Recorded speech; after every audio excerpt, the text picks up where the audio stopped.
पिछले वर्ष हमारे देश और सेना के लिए बहुत ही चुनौतीपूर्ण रहा है।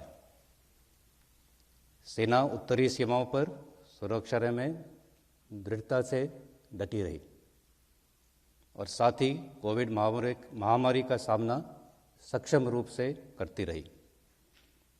मुझे ये कहते हुए गर्व है कि इस कार्य को सफलतापूर्वक करने के लिए हमारे वेटरन्स का पूरा सहयोग मिला। बातचीत के दौरान हमारे कुछ वेटरन्स ने ये निराशा जाहिर की थी कि 1971 के युद्ध की 50वीं वर्षगांठ को उतनी अहमियत नहीं दी जा रही।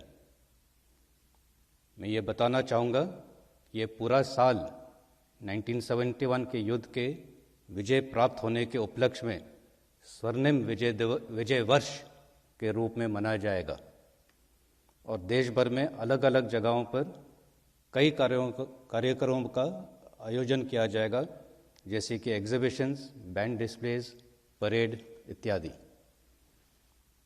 इसकी शुरुआत 16 दिसंबर को नेशनल वॉर मेमोरियल पे माननीय प्रधानमंत्री खुद आए थे और प्रज्वलित 4 विक्ट्री फ्लेम या विजय मशाल से हुई और ये 4 मशाल हमारे पूरे परमवीर चक्र और महावीर चक्र विजेताओं के घर और गांव ले जाए जाएंगे।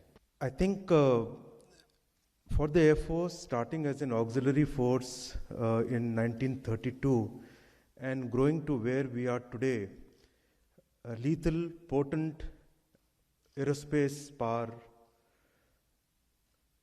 On this Veterans Day, I would like to acknowledge with deep respect and pride the contribution of all our veterans in this journey. It would not have been possible without your dedication and without your bringing us up into this culture that we continue to deliver of whatever vision that you had.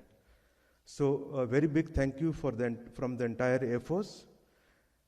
Also, I would like to assure you that we are fully committed to look after your welfare and all issues related with whatever matters come up in terms of pension or support or the problem areas.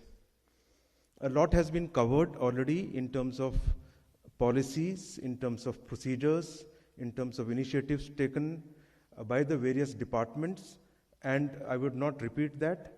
But I will go on to cover some of the specific aspects handled by Directorate of Air Veterans, DAV of the Air Force, which was established to look after the veterans. And they also have the unique task of looking after the pensions as people retire, and have now grown up to become a formidable, potent kind of organization to deal with the veterans. It's a matter of great honor and pride for me to get an opportunity to speak to our veterans on the occasion of the Armed Forces Veterans Day. And at the very outset, I extend my heartfelt gratitude to all veterans for their service to the nation. All of us who are in uniform and service today gratefully acknowledge that the multi-dimensional and credible force that we are today is due to the vision, perseverance, and fortitude of our veterans. You know, each one of us who chose the profession of arms came from different walks of life, graduated from different schools, universities, academies, wore different colors of uniforms, and served in different locations all across the country and abroad. But however, no matter how different our journeys may have been whilst in service, the transition to a veteran's life remains inevitable. And this transition does not imply a finality in any manner. As our veterans continue to be an active part of nation building and of the society, contributing immensely in their professional, personal, and intellectual capacities. So I want to thank you all for this contribution.